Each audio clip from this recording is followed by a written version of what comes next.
Hello everyone, welcome back to my channel. If you're new here, my name is Melissa, and today we're going to continue our YA Duology series episodes where I talk about duologies.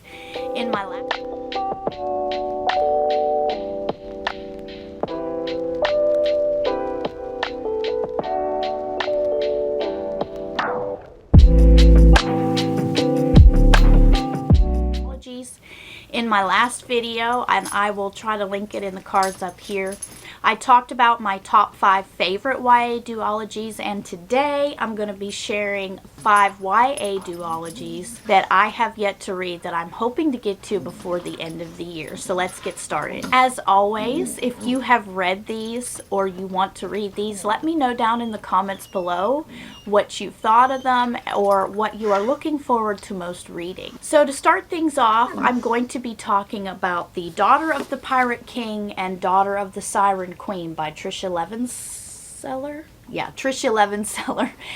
This is a duology that really piqued my interest simply because you're dealing with pirates in the sea, and these are stories that I absolutely love. Alright, before I get too much further into this, let me rewind and say that most of these duologies I know very little or nothing about.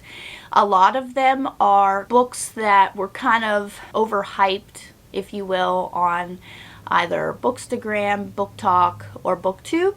And some of them were ones that I found in my browsing in the Barnes & Noble or whatever bookstore that just kind of piqued my interest, whether it be the title, the cover, and or the synopsis. I'm just going to read the synopsis of this one. It says, sent on a mission to retrieve an ancient hidden map, the key to a legendary treasure trove, 17-year-old pirate captain Alosa deliberately allows herself to be captured by her enemies, giving her the perfect opportunity to search their ship. More than a match for the ruthless pirate crew, Alosa has only one thing standing between her and the map: her captor, the unexpectedly clever and unfairly attractive first mate Ryden.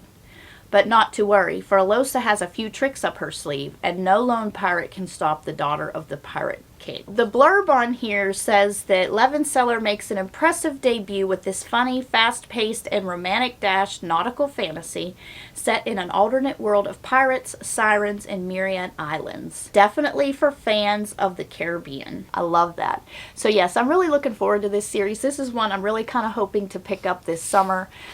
They look like they're fairly short reads, and then I'm assuming the story continues with Daughter of the Siren Queen, and I will say that the blurb at the top here says, this Lady Jack Sparrow is back and she's fiercer and wittier than ever. So I'm really looking forward to meeting this character and being in this world. Yeah, I look forward to seeing if I enjoy these as much as I think I will. The next series I'd want to talk about is one that when the first book debuted, I was seeing it everywhere, and then it just kind of dropped off. I really didn't see anybody reviewing it, but the first one is A Song of Wraiths and Ruin. The second one is A Psalm of Storms and Silence, and the covers honestly really just intrigued me. They're so beautiful. But let's see what this one is. Oh, and by the way, these are by Roseanne A. Brown, and I'm thinking this might be a debut. It doesn't say, but I do believe this might have been a debut.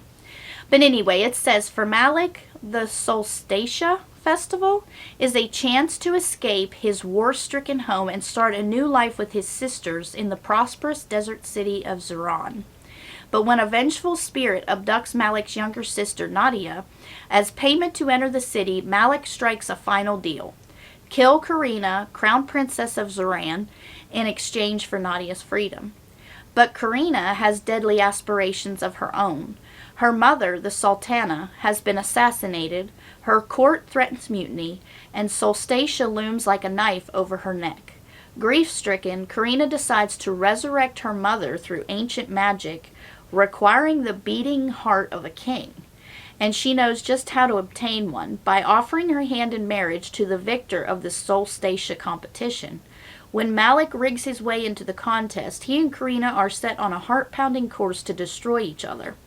But as attraction flares between them and ancient evils stir, will they be able to see their tasks to the death? Oh boy. So this is going to be interesting to see which side you're going to be rooting for, whether it be the princess, is that what they call her? Crown Princess Karina, or if Malik is going to be the one that you root for. I'm really curious to see if this is as good as what the synopsis seems to be.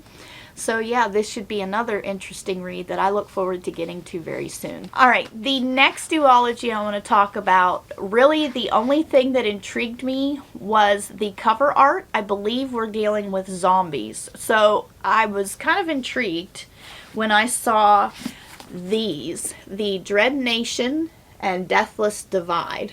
So it sounds like a historical, I don't know, sci-fi, fantasy, maybe thriller? But Jane McKean was born 2 days before the dead began to walk the battlefields of Gettysburg, Pennsylvania, derailing the war between the states and changing the nation forever. In this new America, however, the battle for survival is as political as it is personal, and the restless dead, it would seem, are the least of her problems. The intriguing part, I am a huge fan when it comes to the history of the Civil War.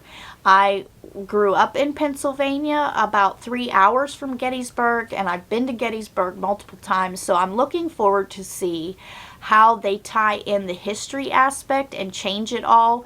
And I mean, zombies, I mean, she's holding a scythe. Is that not awesome? So yeah, I do look forward to reading this duology and seeing where it takes us. Now, not reading the synopsis to give anything away, but can we just look at the cover of the Deathless Divide?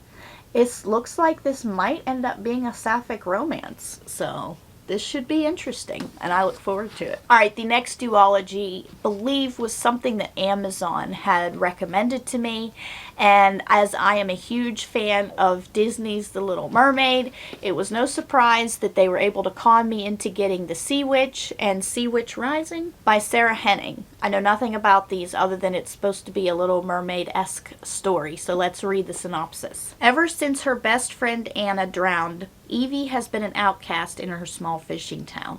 A freak, a curse, a witch. Then a girl with an uncanny resemblance to Anna appears on the shore, and though the girl denies it, Evie is convinced that her best friend survived. As the two girls catch the eyes and hearts of two charming princes, Evie believes that she might finally have a chance at a happily ever after. But her new friend has secrets of her own. She can't stay in Havenstead or on two legs unless Evie helps her. Now Evie will do anything to save her friend's humanity and her prince's heart, harnessing the power of her magic, her ocean, and her love until she discovers too late what she bargained away. This is really interesting. It says, before she took the mermaid's voice, she gave up her own heart. So it's almost sounding like this is a villain origin story. That should be very, very interesting. I'm very curious now to see what this is about. The last duology is one that I'm sure everyone has seen all over Bookstagram and Book Talk and BookTube and all the places, and that is by Chloe Gong, These Violent Delights and Our Violent Ends. And I don't know how much of this I'm really going to enjoy. This is more or less one of those FOMO reads where everybody talks about it, how great it is. And the only thing I do find intriguing is I've heard a lot of reviews where people were expecting more of a romance in this, and this is more of like a fantastical plot. So I'm curious to see what I think about this. I am looking forward to the 1920s era that we read about in here, so let's read the synopsis. The year is 1926, and Shanghai hums to the tune of debauchery. A blood feud between two gangs runs the street red, numbing the city to its chaos. At the heart of it all is 18-year-old Juliet Kai, a former flapper girl who has returned to begin her duties as the proud heir of the Scarlet Gang, a network of criminals far above the law. Their only rivals in power are the White Flowers, who have fought the Scarlets for generations. And behind every move is their heir, Roma Montagov, who was Juliet's first love until he betrayed her. But when gangsters on both sides start clawing their own throats out, the people start to whisper of a contagion, a madness, of a monster in the shadows. As the deaths stack up, Juliet and Roma must set their guns aside and work together no matter their personal grudges. For if they cannot contain this mayhem, there will be no city left for either to rule. So obviously this is a Romeo and Juliet retelling. And it says, this is a heart-stopping journey of violence, passion, and star-crossed fates. Curious what I think of this. I'm not predicting a high enjoyment rate. I want to say like a 3-star maybe. But hopefully I'll be surprised. But yeah, these are the last two books that I'm going to share with you today. Alright, let me know if you've read any of these, what you thought of them. If you haven't yet, please give this video a like, subscribe, and I will see you in my next video. Bye!